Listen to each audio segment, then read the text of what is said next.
High viewers, Chiranjeevi గారికి legend పురస్కారం ప్రకటిస్తున్నప్పుడు ఏది సినిమా ఆర్టిస్టులు అంతా కూడా డైమండ్ జూబ్లీనా అదే వజ్రోత్సవాలు అప్పుడు మోహన్ బాబు అనే వ్యక్తి ఎవరు పెద్ద మనిషి, ఎవరు లెజెండ్ అంటూ ఏం చేసాడో మనం చూసాం. మొన్న ఆ మధ్య కూడా ఇండస్ట్రీలో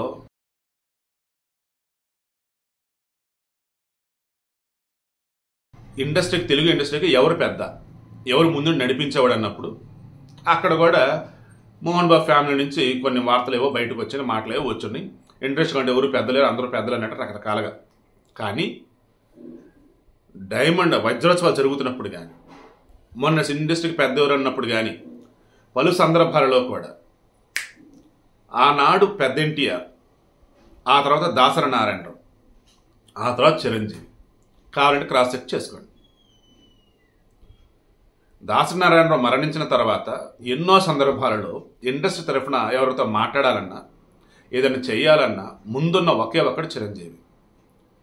మన కరోనా సమయంలో Chiranjeevi crisis fund some I don't know exactly word, కొంత అమౌంట్ గ్యాదర్ చేసి సినిమా కళాకారులకి నిత్యావసర సరుకులు ఇచ్చి కొంత డబ్బు సాయం చేసింది చిరంజీవి. సినిమా టికెట్ల విషయంలో జగన్మోహన్ రెడ్డి ఏకపక్షంగా వెళ్తూ అసలు సమోసా కూడా రానటువంటి డబ్బులతో టికెట్లు తీసుకోండి అన్నట్టుగా, అదే అసలు దాన ధర్మాలు అన్నట్టుగా, ఆయన సొంత డబ్బు అన్నట్టుగా ఇది చేస్తూ పోతా ఉంటే కరెక్ట్గా అవసరని ఇండస్ట్రీలో ఉన్నటువంటి పెద్దలను తీసుకొని వెళ్ళి చిరంజీవి వెళ్ళి మరి అసలు ఏ రోజు ఎవరైనా కూడా దేహి అన్నటువంటి చిరంజీవి గారు, సార్ జగన్ గారు పెద్ద మనసు అర్థం చేసుకోండి సార్, మీరు పెద్దవాళ్ళు, మేమేదో చిన్నవాళ్ళం, ఇండస్ట్రీ మాది చిన్నది, టికెట్ రేట్లు ఒకసారి చూడండి సార్ అని పాప ఆయన అడగటం కూడా మనంతా చూసాం. కావాలని జగన్మోహన్ రెడ్డి ఆ విజువల్స్ బయటకి ఇచ్చారని కూడా అంటూ ఉంటారు. ఓకే, లెట్ ఇట్ బి, ఏదైతే ఏమేం కానీ చిరంజీవి లాంటి పెద్ద మనిషి ఏంటి, ఇండస్ట్రీ బాగా కోరాడు, 10 అడుగులు తక్కువ కాదు, 100 అడుగులు అసలు దిగి వెళ్ళిపోయాడు, నో ప్రాబ్లం. ఇదే విషయాన్ని మన రాజమౌళి గారు త్రిబుల్ ప్రీ రిలీజ్ ఈవెంట్లో అనుకుంటా, ఐ థింక్ సో అని చెప్పింది. తెలుగు సినీ ఇండస్ట్రీకి అంటూ పెద్ద మనిషి ఉన్నాడంటే అది చిరంజీవి అని చెప్పేశాడు. అవునా కదా?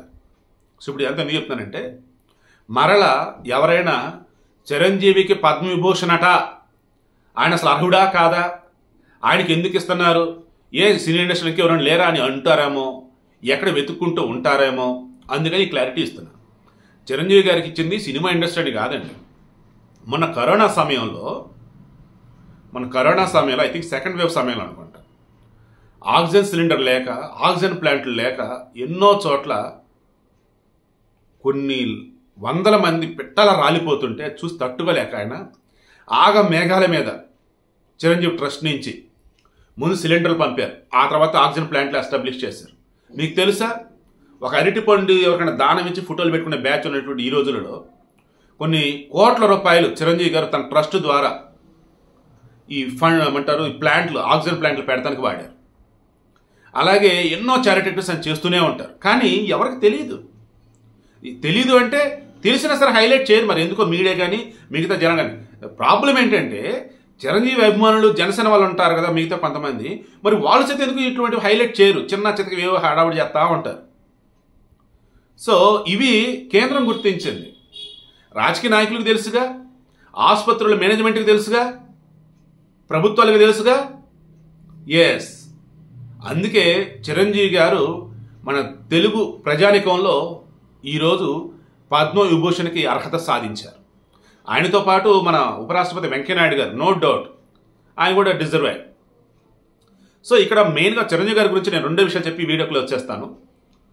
చిరంజీవి గారికి సంబంధించి ఈరోజు చాలామంది సినీ నటుడు, ఆయనకి ఈ మధ్య కథలు ఏళ్ళు పెట్టేసి డైరెక్టర్ కొరటాల శివుడు నానా రకాలుగా మాట్లాడాడు అది అనుకుంటారు.